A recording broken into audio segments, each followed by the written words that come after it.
What is up, guys? It is your boy Phoenix Brenton here. In today's video, we are going to be talking about the Miami Dolphins. And before we get in today's video, this will be the first double upload ever. So I will upload another video later of today to upload so I can upload these a little bit faster, because with the current schedule, it's supposed to end around September 3rd.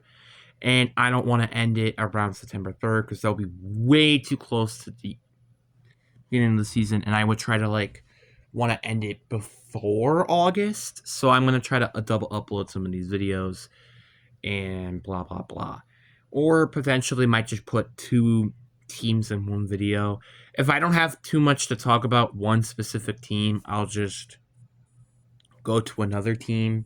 So then we're not just talking about just one specific team. You get what I mean? So before we get into today's video, like and subscribe. We are on the road to getting 700 subscribers. And also, I have a playlist of all these teams, but if your favorite team isn't there yet, it's probably because I haven't uploaded the video yet. But anyway, enough said, let's get into the video. And the Dolphins, they're just too good to just be what they've been doing as of recently. Like, this team has been missing the playoffs, making it, but then just lose immediately. It's kind of sad to watch, honestly. It's like the Dolphins back in the early 20th decade, they weren't really that good. Then they were starting to get winning seasons. Then they started to make it to the playoffs and lose them. And now they're back to just being mediocre. So it's kind of been what they honestly, that's just kind of been what they've been for the past half decade, maybe even more than that, has been mediocre. Like, they're good enough to have a decent record, but they're not bad enough to get a bad record and good draft pick. And that kind of hurts them as well. That means they're not good enough as well, though, to really be a serious contender, because they don't do really big win now moves. Like, for example, they've been letting a lot of people from their team get traded or walk away, like Jalen Ramsey, Jonah Smith, Raheem Mostert, Javon Holland. Like, there's a lot of people that they lost, and it, kind of stinks. But that's besides the point. And obviously, they did gain some stuff as well. Like, again, they got Minka Fitzpatrick, Jaden Daniels, Zach Wilson, which I think is a very, very good move, may I add. William Gay, they made some decent moves, I think. They didn't make a lot of eye-dropping moves, and also trading for Darren Waller as well, another mention. They made decent moves, but they haven't made anything that is, spectacular that is going to move the needle. Obviously, I do think Zach Wilson is, in my opinion, probably the best signing here. You guys can disagree with me all you want about it being James Daniels or William Gay or whatever.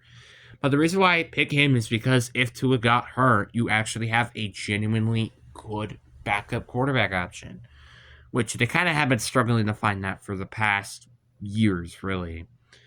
Like, Tyler Huntley wasn't really doing well. Skylar Thompson did terrible. So it's like you kind of can understand the point. But honestly, you can't completely blame it on Tua getting injured with why they stink, which I'll talk about that,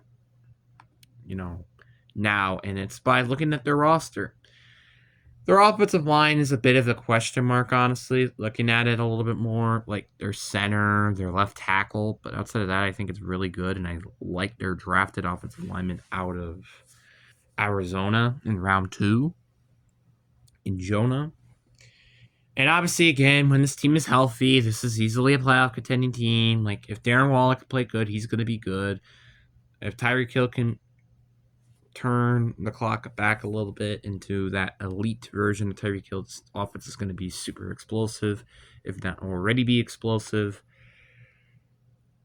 And then their defense, which I really do personally enjoy their defense. I think it's a very, very solid defense. Like, for example, adding Kendrick Grant, such a good addition.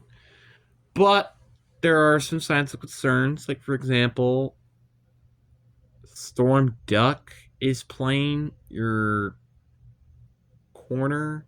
Like, I don't deny that Cam Smith, Jack Jones, and Mike Hilton and Caleb Kuna, who's currently on IR, will do very well when healthy, but there are some issues. And I do like their safeties. Like with Minka Fitzpatrick, you already know their safeties are locked. Linebackers very solid too with Terrell Dotson, Jordan Brooks, William Gay.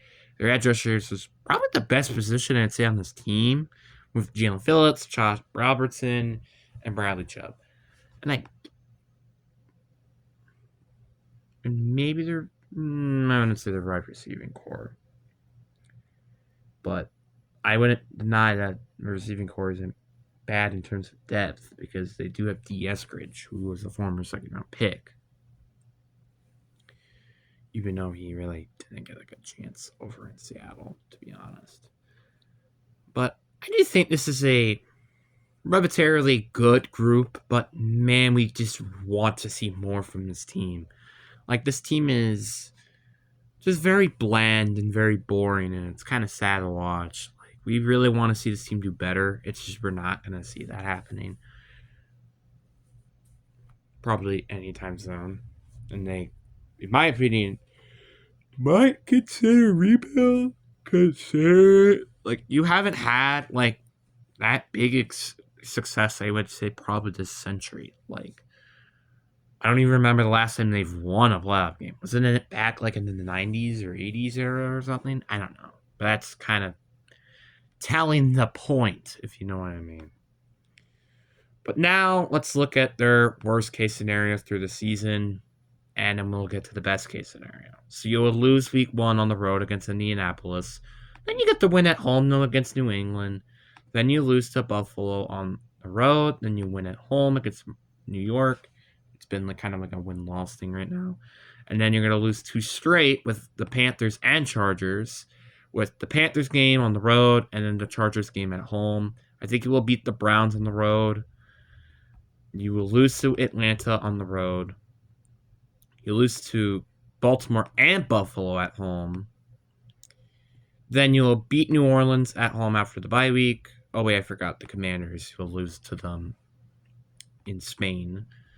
You lose to the Jets on the road. You lose to the Steelers on the road. I think you will beat the Bengals, though, at home.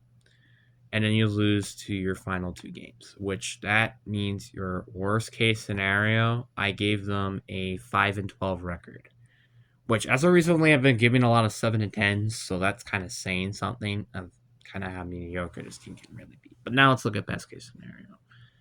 I think you'll get the win on the road against Indianapolis to start it. Then you get the win at home, obviously. I still think you will lose to Buffalo in week 3, but then you obviously still get the win against the Jets. Then you get the win against the Panthers. I think you get the win at the Chargers at home. You get the win on the road against Cleveland. I think you still lose to Atlanta at home or on the road, and Baltimore at home. Then you beat the Buffalo Bills at home and beat the Commanders in Spain. Then you have a bye week. You beat the Saints at home. You lose to the Jets, though, on the road. You beat the Steelers on the road. And I think the last games you're going to lose are the Bucks and the Patriots, which are your final 2 games. And that means your best case scenario, I gave them an 11-6 record. So they don't have a completely terrible floor, but they do have a pretty arbitrarily good ceiling. So I would say this team is quite unpredictable, but this team is certainly a team that shouldn't be scoffed at, which can be a team that can be very good, but maybe not quite an elite or great team potentially. But anyways, guys, I really do hope you guys enjoyed this video. I'm sorry this isn't that long, but it just I didn't have much to talk about. But anyways, hope you guys enjoy. Peace.